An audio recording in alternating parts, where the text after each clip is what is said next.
Itu apa ya mas? Kayak Cewek. cewek. Cewek.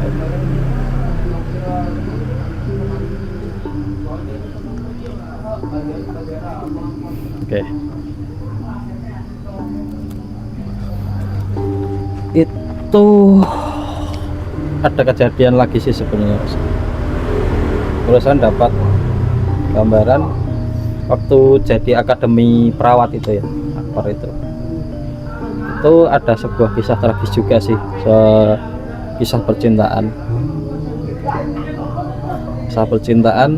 cinta segitiga lah intinya ceritanya itu. Jadi dua cewek, dua perawat sama satu apa, kalau perawat cowok itu apa sih namanya ya? Perawat Ya, perawat temen, cowok. ya teman sekolah lah ibaratnya, teman sekolah. Jadi satu pria, dua wanita, mereka bertiga ada itu cinta segitiga itulah. Satunya ini ketahuan. Jadi misal nih sudah ada pasangan satu dan ternyata si cowoknya ini suka sama temennya pacarnya. Iya. Nah itu ketahuan lah, selingkuh kan. Akhirnya pacarnya ini kayak apa ya, diancam ya mungkin ya, diancam, ada kekerasan di situ juga saya lihatnya, ada kekerasan. Terus si ceweknya ini makin frontal itu melawan dalam artian dia enggak salah loh, kamu itu yang salah, kenapa yang marah gitu ibaratnya ceweknya, si korban ini. Kamu yang salah, kenapa kamu yang marah. Akhirnya di situ terjadi kekerasan fisik di situ, sampai akhirnya si cewek ini pergi dari situ, ibaratnya meninggalkan lokasi ribut gitu. Dan itu lari mas, itu kan di pinggir bangunan rumah sakit itu kan ada jalan raya. Iya. Dia lari nyebrang, ada motor, langsung Kecelakaan itu mas. ya. Ngeri juga. Nah, dari ketidakterimaan si cewek ini, sosok itu seneng banget mas. Seneng banget energi negatif dari seseorang, ya bisa dibilang apa ya mas ya, nggak terima gitu mas, Kecewa gitu ya, Mas. Ya, itu energi dendam yang berlebihan, energi kesedihan yang berlebihan, itu bisa jadi makanan bagi mereka. Nah itu bisa menyerupakan itu.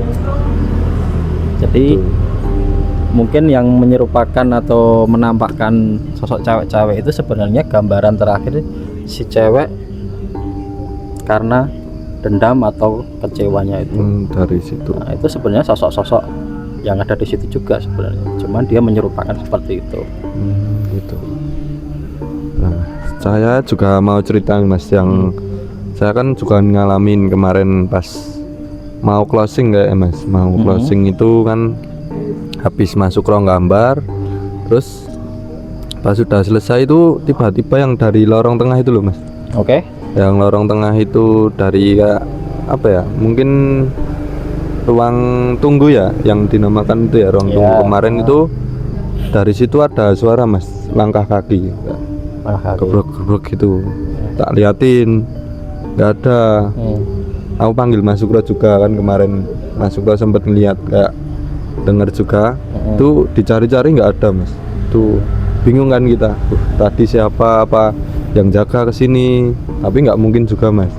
Kan malam-malam itu nggak kelihatan. Jadi ya itu, kita setelah datang ke lokasi, kita tempat area tersebut, kita kan bawa lighting ya, bawa penerangan di situ. Nah sosok-sosok seperti itu biasanya kalau ada lighting itu kaget, ada cahaya gitu kaget pergi. Nah setelah cahaya itu meninggalkan atau ndak menyorot lingkup itu, Jadi itu balik Satu lagi. penasaran itu tadi apa. Dan mungkin makin banyak Banyak karena aktivitas di situ. betul. Karena mereka kan kadang juga apa ya bisa dibilang kepo. Ada apa toh gitu. Iya, apalagi di situ kita pengen mencoba komunikasi ya. Ya. Seperti itu, Mas. Jadi memang Kadipolo ini bisa dibilang tempat 1000 cerita ya. Ya, 1000 cerita. Ada lagi cerita baru dari Kak Erwin kan, Polo Dulur kayak Cinta Segitiga itu kan. Itu belum ada, itu maksudnya belum ada di informasi umum tentang rumah sakit Kadipolo. Ya itu sesuai yang saya terima aja sih. Iya. Saya nggak mengada-ada, saya nggak Betul. melebihkan Iya. dan nggak mengurangi. Keren Poro Dulur.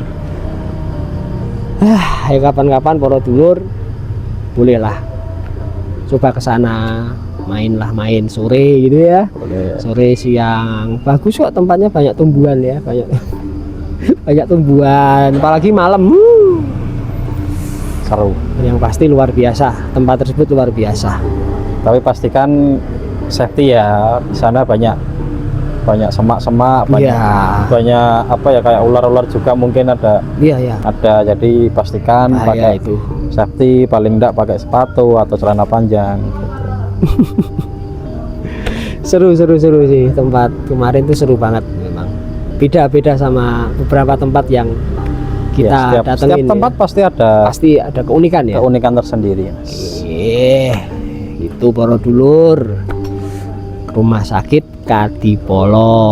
Kalau Poro Dulur pengen kesana silahkan, atau mau ikut kita ya, ikut boleh. kita podcast atau explore, boleh aja, bebas. Yang pasti siapkan fisik, siapkan mental dan waktu yang luang lah, karena kita di sana kan juga nggak memakan waktu yang sedikit ya, karena harus ya step by step. Gitu ya Kak Erwin ya, Mas Aswar ya. Mungkin ada yang mau ditambahin lagi dari Kak Erwin atau Mas Aswar? Udah ya. Nah itu Poro Dulur, cerita lebih detail tentang bekas rumah sakit Kadipolo yang tim dari Dulur Tua Dulur Nom beberapa waktu kemarin melakukan explore di bekas rumah sakit Kadipolo di Solo. Atau semisal Poro Dulur ada informasi tambahan soal Kadipolo kemarin, atau informasi tambahan tempat yang mungkin Poro Dulur tahu untuk bisa Menarik kita explore ya, menarik yang untuk pasti, didatangi. tinggal DM aja atau WA kalau ada yang tahu nomor WA-nya, kalau enggak komen atau DM di channel YouTube sama TikTok ya. Kita siap menampung dan oke, gas gitu ya Kak ya. Oke, ini nggak ada tambahan lagi. Cukup. Aman. Nah Poro Dulur, sekian podcast dari The Team ya. Kalian bisa menonton di channel TikTok Dulur Nom Dulur Tua. Di Dulur Tua Dulur Nom. Atau channel YouTube-nya Dulur Tua Dulur Nom. Yang pasti kita tunggu komen dari Poro Dulur. Terus Poro Dulur bisalah untuk share, subscribe lah ya, buat ya asik lah. Yang pasti nanti kita bakal lebih banyak dan lebih semangat lagi untuk memberikan tayangan-tayangan yang lebih menantang ya Kak ya. Oke Poro Dulur, sekian podcast dari Dulur Tua Dulur Nom. Kalau ada kesalahan dari kata, dari kalimat yang kita sampaikan, kami dari The Team ya, mohon maaf yang sebesar-besarnya. Mudah-mudahan tayangan ini bisa memberikan informasi yang positif buat Poro Dulur sekalian ya. Oke ya Kak ya, langsung Dulur Tua Dulur Nom menguak tabir pesan dan keberadaan mereka.